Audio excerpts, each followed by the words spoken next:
আসসালামু আলাইকুম রহমতুল্লাহ। দেশ ও দেশের বাইরে কাছে এবং দূরে অনেকে আমার ভিডিও দেখে থাকেন। আজ আমি বিশেষ একটি বিষয় নিয়ে আপনাদের সামনে এসেছি।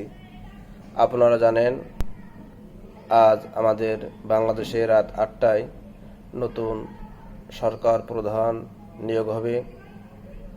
আমরা জানি, সাবেক প্রধানমন্ত্রী শেখ হাসিনা তিনি বাংলাদেশ থেকে ইন্ডিয়াতে চলে গেছেন।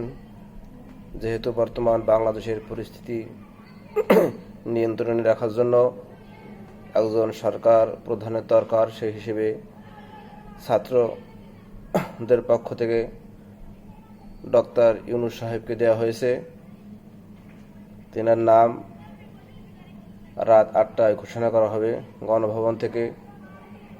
আরেকটি বিষয় হচ্ছে, আমি ইউনূস সাহেবকে বিশেষ করে বলবো, এটা একটি মুসলমান রাষ্ট্র বাংলাদেশ। 96% মানুষ মুসলমান। আপনি নিজে সংশোধন হবেন। আপনার কাছে বিশেষ একটি দাবি, আপনি আজকের থেকে শপথ গ্রহণ করার পরপরই আরেকটি শপথ গ্রহণ করবেন যে আমি কোনো সুদের লেনদেন করব না। আমি বাংলাদেশের আলেম ওলামাদের পরামর্শ নিয়ে বাংলাদেশ পরিচালনা করব।